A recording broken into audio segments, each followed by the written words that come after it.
Kwa niaba ya Waziri wa Nchi, Ofisi ya Waziri Mkuu, Tawala za Mikoa na Serikali za Mitaa, na nukuu, na waagiza wakuu wa mikoa, makatibu tawala wa mikoa pamoja na maafisa elimu wa mikoa na wilaya kuhakikisha kwamba mradi huu, kwa maana mradi huu wa elimu ya stadi za maisha katika shule za sekondari unatekelezwa kwa ukamilifu na ubora ili kuleta matunda yaliyokusudiwa. Kwa kuwa vijana hawa wanajitolea, ni waagize kwa kutumia rasilimali mlizonazo katika ngazi za shule, halmashauri na mikoa, muweze kuwapa vipaumbele vya fursa mbalimbali za uwezeshaji vijana hawa wanaojitolea kama sehemu ya motisha, ili waendelee kujitolea kwa moyo wa kujenga jamii yao. Nafunga nukuu. Lakini kwa ngazi ya vyuo tumeweza kuwafikia watoto 4625, na hili kwa vyuo ufadhili wa vyuo vikuu kwa maana ya degree, diploma, lakini na vyuo vya ufundi. Lakini pia kwenye malengo yetu ya kuwezesha wanafunzi kujifunza, tumeweza pia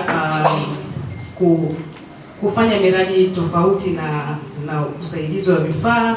Tumekuwa tukitoa elimu ya stadi za maisha, na kwa sasa kufuatia kupewa ithibati na taasisi ya elimu kupitia ofisi ya kamishna kuhusiana na vitabu tunavyovitumia kwa mwaka huu 2026, tunategemea kufikia halmashauri 41 zaidi ya zile ambazo tulikuwa tunafanya 35.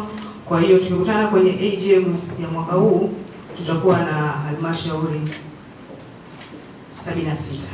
Mimi ni mfadhiliwa wa shirika la Camfed, ambapo nilifadhiliwa kutokana na mahitaji yangu ambayo nilikuwa nahitaji kama kupatiwa sare za shule, madaftari, vifaa vya usafi, chakula na kifaa cha usafiri kama baisikeli. Shirika la Camfed liliweza kunipatia mahitaji haya kwa sababu familia yangu ilikuwa haina uwezo wa kunipa au kukizi mahitaji niliyokuwa nahitaji kwa sababu ya changamoto ya kiuchumi. Pamoja na kwamba shirika la Camfed limenipatia mahitaji yangu, liliona ni vyema pia kutoa elimu ya stadi za maisha ili tuweze kufikia lakini mpaka sasa nimefikia kuwa na kiwanda kidogo cha utakataji wa mazao ya matunda na mboga mboga, baada ya kupata sapoti kutoka Camfed ya mtaji pamoja na mkopo ambao umeniwezesha kununua vifaa ambavyo vinanifanya niweze kusindika yale matunda kwa kuyakausha.